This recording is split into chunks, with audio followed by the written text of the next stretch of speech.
Mula sa mahiwagang burnay. Mula sa mahiwagang burnay.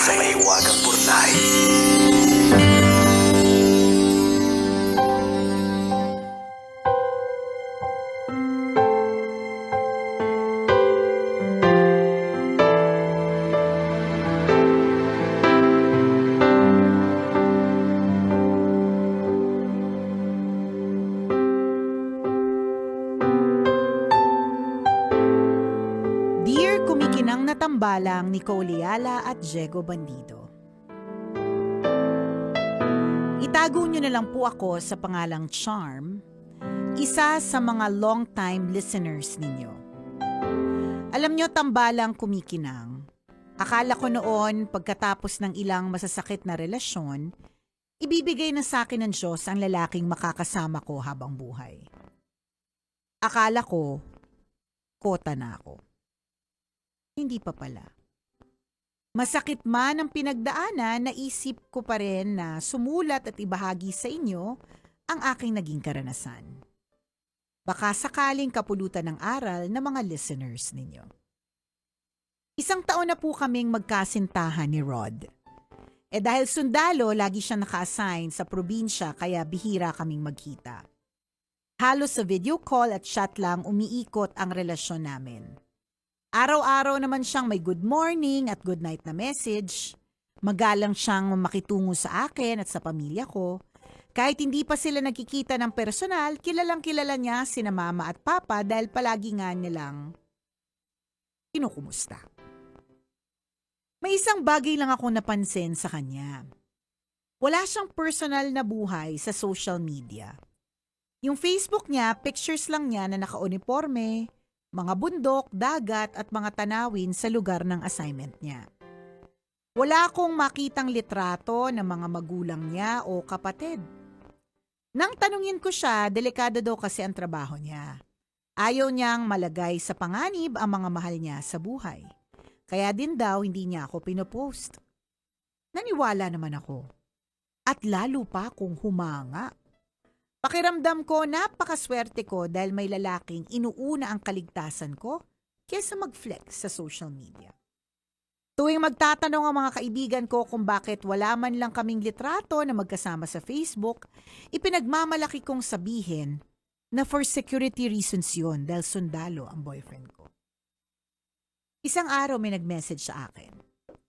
Sundalo din daw siya at katrabaho ng boyfriend ko. Matagal na daw niyang gustong sabihin sa akin ang totoo. Ang sabi niya, may asawa na daw ang boyfriend ko. Hala! Hindi ako naniwala. Pakiramdam ko walang sino man ang makakasira sa 1 taong relasyon namin. Kilalang kilala ko si Rod at imposibleng magsinungaling yon sa akin. May ibinigay na pangalan yung nag-message para patunayang totoo ang sinasabi niya. Habang tinatype ko yung pangalang ibinigay niya, nanginginig ang mga kamay ko. Nagdasal ako na sana walang lumabas. Sana tama ako at mali lahat ng sinasabi ng katrabaho ni Rod.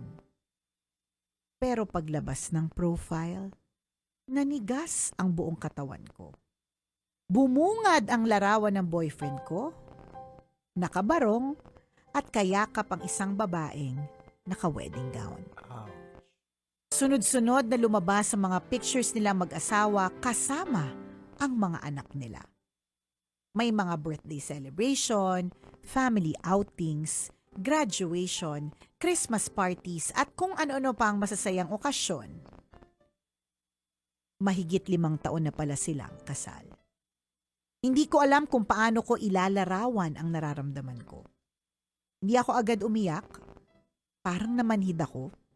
Isa-isa kong tiningnan ang bawat post at habang tinitingnan ko ang timeline niya, naalala ko ang lahat ng pagkakataong sinasabi niyang nasa operation siya, or nasa field training, or nasa confidential mission kaya hindi siya makapag-video call.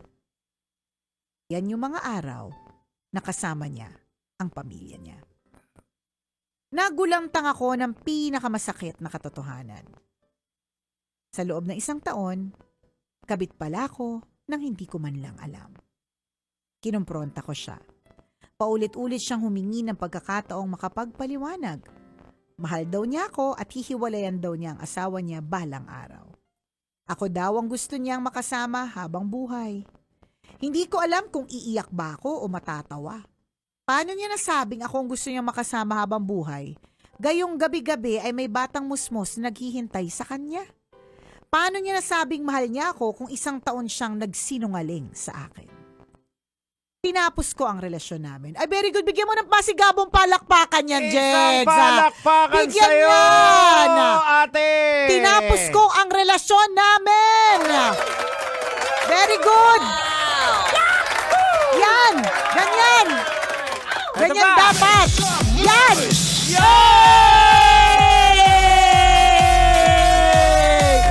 May isang kabit na tumalino. Magbunyi! Magbunyi tayo. Magpakaligaya. Bigyan ng jacket. Very good. Very good ka dyan. Very good. Very good ka dyan. So ayun na nga, tinapos ko ang relasyon namin. Ang totoo, tagos hanggang buto ang sakit. Hanggang ngayon nga, hindi ko pa din masabing tuluyan na ako po'y nakausad na. May mga araw na pakiramdam ko, okay na ako, pero may mga gabing bumabalik ang tanong sa isip ko kung paano kung hindi nakita ang napakaraming senyales. Siguro kapag mahal mo talaga ang isang tao, mas pinipili mong paniwalaan ang paliwanag kesa pakinggan ang kutob ng puso mo. Salamat po sa pagbasa ng sulat ko at sana po kahit paano kinapulutan ng aral ng mga listeners ninyo. Ang inyong kumikinang na tagapakinig. Charm. Ang masasabi ko lang, Char, masasabi namin, ang masasabi ng tambalan sa ginawa mo. Habe! Happy! Woohoo!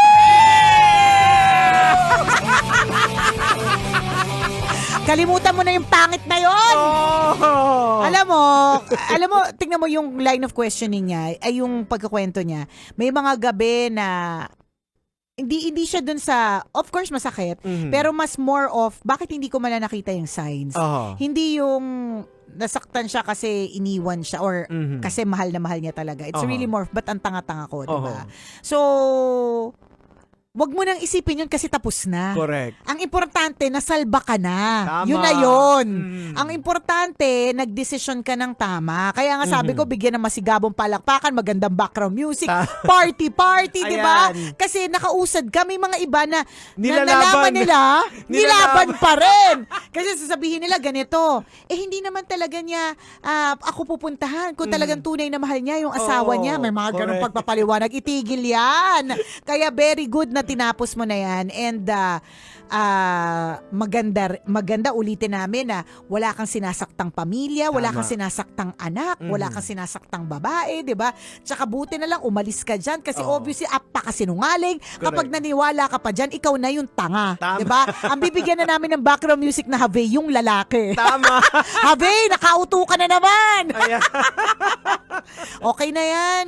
Oo. At least nakaalis ka na sa masalimuot na Kasi relasyon. hindi din madali kasi ang umalis lalo na kung nakapag-invest ka na ng Feelings. emosyon. Tsaka yung mga kunento niya na yung nanay at tatay niya, Oo. alam na, ganon. Ayan, so very good sa iyo kasi flight mode ka agad yung utak mo eh. True. Umalis ka na eh. Correct. Hindi mo pinaglaban kasi may mga ganyan na, Tama.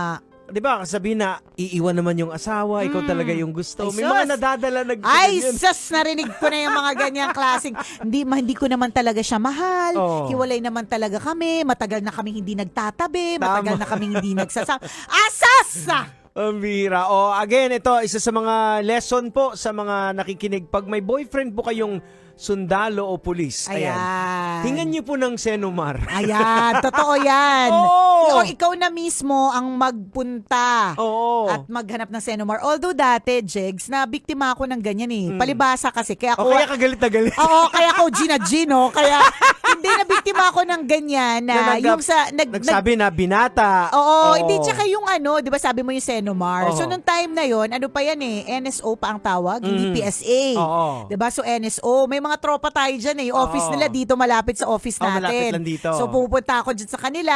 Kasi yung mga listeners ng Love Radio, not knowing na one day, meron ako ipapacheck. So nung pinacheck ko, wala naman nakita. Palibhasa naman pala kasi, iba yung pangalan na alam ko.